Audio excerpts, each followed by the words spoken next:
വരുന്നത് തന്നെ ഈ മീറ്റ് ബോൾ കഴിക്കാൻ വേണ്ടിയിട്ടാണ്. അപ്പോൾ സാധനമൊന്നും വാങ്ങിക്കാനല്ല, പക്ഷേ ഇന്ന് നമ്മൾ കുറച്ച് സാധനമൊക്കെ വാങ്ങിച്ചു. അപ്പോൾ ഇനി പോകുന്നതിന് മുമ്പ് നമുക്ക് ലഞ്ചും കൂടെ കഴിച്ചിട്ട് അങ്ങ് പോയാൽ സമാധാനമാണ്. പിന്നെ നമുക്ക് വീട്ടിൽ പോയിട്ട് റിലാക്സ് ചെയ്യാം. അതെ, അപ്പോൾ നമുക്ക് കഴിക്കാം. ആഞ്ചല ഇവിടെ ജ്യൂസ് കുടിക്കുന്നുണ്ടോ? എഴുന്നേറ്റ് നോക്കിയാണ് ജ്യൂസ് കുടിക്കുന്നത്. എല്ലാവർക്കും മീറ്റ് ബോൾസ് ആണ് ഓർഡർ ചെയ്തേക്കുന്നത്. പിന്നെ നമ്മളൊരു ചീസ് കേക്ക് കൂടെ ഓർഡർ ചെയ്തു. അത് തന്നെ നല്ല രസമാണ് കേട്ടോ ഇവിടുത്തെ meet ball. And it also tastes good. നല്ല ടേസ്റ്റാ അല്ലേ? അതൊന്ന് മലയാളത്തിൽ പറഞ്ഞേ. നല്ല രുചിയാണ്. പിന്നെ നല്ല ടേസ്റ്റാ. എങ്ങനെയുണ്ട് അഞ്ചല? ഇതിൻ്റെ കൂടെ ഇവരൊരു സോസ് തരുന്നുണ്ട്, പിന്നെ ഒരല്പം ജാമും തരുന്നുണ്ട്. അത് രണ്ടും കൂടെ ഇങ്ങനെ പെരട്ടി അടിപൊളിയാണ്. ഇതിനകത്തോട്ട് അങ്ങോട്ട് ഒഴിക്കണം. പെരട്ടി എടുത്തല്ലോ. എനിക്ക് ഈ ജാം വലിയ ഇഷ്ടമല്ല ഗൈസ്.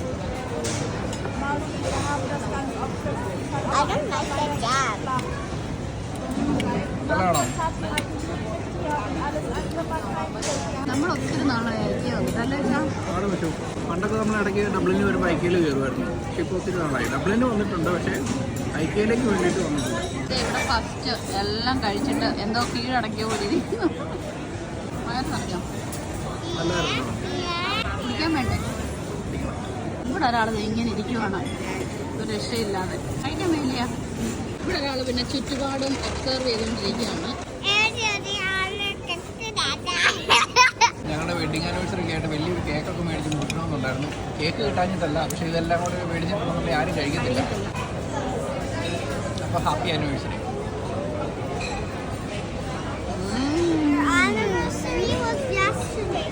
പക്ഷെ എന്താണെന്ന് അറിയത്തില്ല, ഈ ഐക്യയിലെ മീറ്റ് ബോളും ഇവരുടെ ഈ ഫുഡും ഭയങ്കര ഒരു അഡിക്ഷനാണല്ലേ പലർക്കും. പലർക്കും. എനിക്ക് അഡിക്ഷൻ ഒന്നുമില്ല, പക്ഷെ ഇവിടെ വരുമ്പോൾ ഇത് കഴിച്ചിട്ട് പോവാം. അച്ഛൻ അഡിക്ഷൻ ഉണ്ടോ? അഡിക്ഷൻ ആയിട്ടൊന്നുമില്ല. ഇവിടെ വരുമ്പോൾ ഇത് കഴിക്കാൻ തോന്നും. അതുപോലെയാണ് തോന്നുന്നത് എല്ലാവർക്കും. കാരണം ഇവിടെ ഈ റെസ്റ്റോറൻറ്റിൽ നോക്കിയിട്ടുണ്ടെങ്കിൽ രണ്ട് സൈഡിൽ നിന്ന് ക്യൂ നിന്ന് ആൾക്കാർ ഫുഡ് മേടിക്കുവാണ്. രണ്ട് എന്താ പറയുന്നത് സ്റ്റേഷനുണ്ട്, ബില്ലിങ്ങിന് സെപ്പറേറ്റ് ആയിട്ടുള്ള കൗണ്ടേഴ്സ് ഉണ്ട്. എന്നിട്ടും ഭയങ്കര തിരക്കാണ്. ഒരു 15-20 മിനിറ്റെങ്കിലും എടുക്കും നമുക്ക് ഇതെല്ലാം കൂടി ഒന്ന് എടുത്തുകൊണ്ട് ബില്ല് ചെയ്ത് പുറത്തിറങ്ങാനായിട്ട്. എനിവേ നല്ല ടേസ്റ്റാണ്. ഞങ്ങളങ്ങനെ ഫുഡ് കഴിച്ചു കഴിഞ്ഞു. ഇനിയും ഇവരെ ഒന്ന് വാഷ്റൂമിൽ കൊണ്ടുപോകണം. എന്നിട്ട് നേരെ നമ്മൾ ഗോൾവേ. അല്ലേ അച്ഛാ? കുഞ്ഞെ കുടിച്ചു കഴിഞ്ഞോ?